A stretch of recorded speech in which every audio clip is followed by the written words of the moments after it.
Friend, இது என்னன்னு பார்த்தீங்கன்னா மட்டன் குருமா. ஒரு சிஸ்டர் வந்து மட்டன் குருமா வைக்க சொன்னாங்க. தீபாவளிக்கு எனக்கு டைமே இல்லை, அதனால இப்போ கடைக்கு சமைச்சிட்டு உங்களுக்காக நான் ஒன்றா சமைச்சிட்டு இருக்கிறேன், காமிக்கிறேன். இது மட்டன் குருமா. நான் வந்து 4 விசில் வச்சு வேக வச்சுட்டேன். 4 விசில் வச்சு வேக வச்சு வச்சுருக்கேன். அதை கொஞ்சோண்டு தண்ணி தான் இருக்குது, கொஞ்சமாக தண்ணி ஊற்றி வேக வச்சுக்கோங்க. இப்போ நான் என்ன போட போகிறேன்னா பார்த்தீங்கன்னா சுராயி, பிரியாணி இலை, பெருஞ்சீரகம், பூவு, பட்டை போடலை. ஏன்னா சொல்கிறேன், ஏன்னா வெங்காயம் ஒரு பவுல்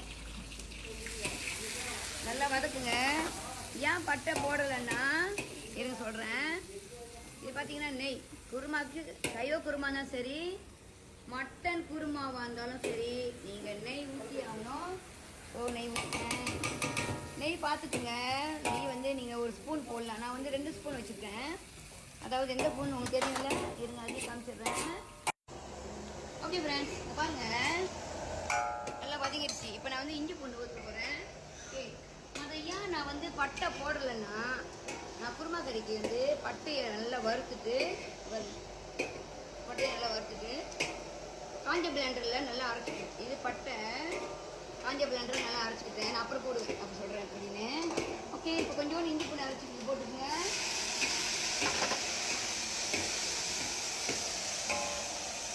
ஓகே, தக்காளி பழம் நான் 4 பழம் எடுத்தேன், சின்ன பழம்.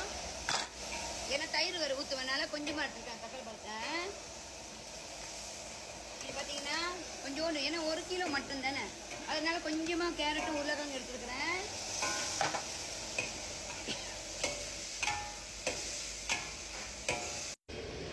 ஹாய் ஃப்ரெண்ட், பார்த்தீங்கன்னா எல்லாம் வதக்கிடுச்சு.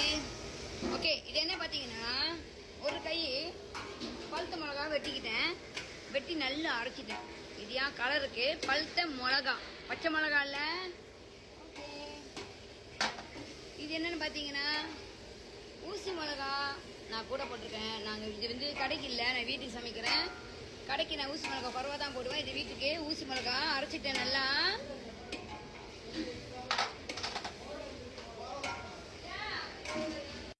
ஓகே ஃப்ரெண்ட்ஸ், பார்த்தீங்கன்னா இஞ்சி பூண்டு நல்லா வதங்கிருச்சு. பழுத்து மிளகா அரைச்சி ஊற்றிருக்கேன், அதுவும் நல்லா வதங்கிருச்சு பாருங்கள். இப்போ நான் என்ன போட போகிறேன்னா பார்த்தீங்கன்னா மல்லித்தூள் இந்த கரண்டியில் 1 கரண்டி, இது வந்து சிறுஞ்சீரகத்தூள் 1 கரண்டி, மஞ்சத்தூள் இதில் 1/2 கரண்டி. இது என்னன்னு பார்த்தீங்களா, பட்டையை நல்லா வறுத்துட்டு அரைச்சி வச்சிருக்கிறேன். கொஞ்சமாக பட்டையை வறுத்து அரைச்சிட்டு, இடிச்சிட்டு தான் அரைக்கணும். இல்லை பிளெண்டர் வீணாக போயிடும். உங்கள் பிளெண்டர் நல்லா இடிச்சிருங்க இடிக்கல்லில், அதுக்கப்புறம் தான் அரைக்கணும். இது பட்டை, இதில் ஃபுல்லாக 1 கரண்டி உப்பு எடுத்துருக்கேன். கடைசியாக நீங்கள் வந்து சாப்பிட்டு பார்த்துட்டு பத்தலைன்னா திருப்பி கொஞ்சம் தம்மா பண்ணிக்கோங்க. இது என்னன்னு பார்த்தீங்கன்னா இதான் மெயின் ஐட்டம், குருமா கறித்தூள். இதில் 4 கரண்டி எடுத்துருக்கேன் குருமா கறித்தூள். நான் பாபாஸ் வைப்பேன். ஓகே, இப்போ பார்த்தீங்கன்னா தண்ணி ஊற்ற போகிறேன். என்ன தண்ணி பாருங்கள், நான் அளவு வச்சுருக்கிறேன். இதில் பார்த்தீங்கன்னா 1 ஜக் தண்ணி, 1 கிலோ ஆட்டரிசிக்கு 1 ஜக் தண்ணி. ஏன் இந்த ஜக் கொடுக்குறேன்னா, எல்லாரும் வீட்டில் இந்த ஜக் கட்டாயம் இருக்கும். எனக்கு வந்து அளவு பேசின அளவு, நான் எந்த அளவும் எடுத்துக்குவேன், ஏன்னா எனக்கு அளவு தெரியும். உங்களுக்கு தெரியாதுன்னு நான் என்ன செய்கிறேன், இந்த மாதிரி ஜக்கில் 1 ஜக் தண்ணி ஊற்றுறேன். ஏன்னா இந்த ஜக் வந்து நீங்கள் எங்கே வேணுமோ வாங்கிக்கலாம், ஈஸியாக இருக்கும் உங்களுக்கு அளவுக்கு.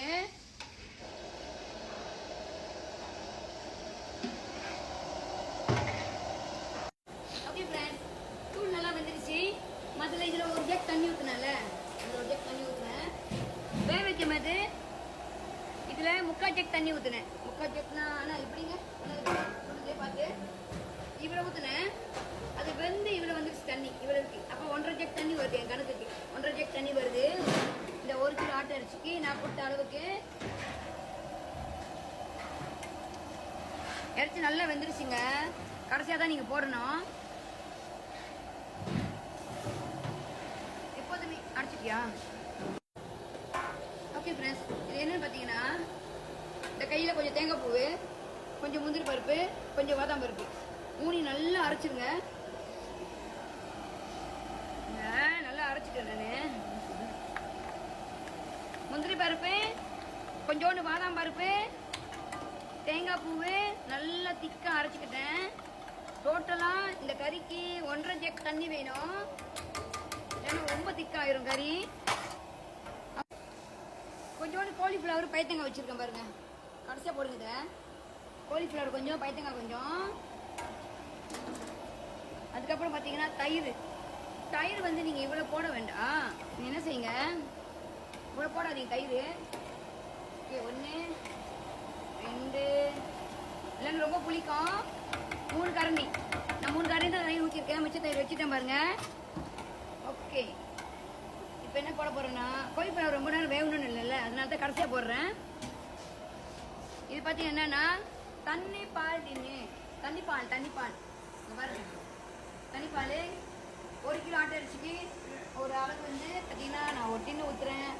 ஏன்னா சிலருக்கு வந்து உரப்பு சாப்பிட மாட்டாங்க, அதனால உரப்பு வேணும்னா நீங்கள் 1/2 டின்னு ஊற்றினா போதும். இது நான் உரப்புலாம் செய்கிறேன், ஏன்னா அது ஊசி மிளகாய் ஊற்றிருக்கேன்ல, அது உரைக்கும். இருந்தாலும் பரவாயில்ல, நீங்கள் வீட்டுக்கு உரப்பு இல்லைன்னா 1/2 டின்னு ஊற்றினா போதும். ஊற்றிட்டு நல்லா கொதி வந்தோடனே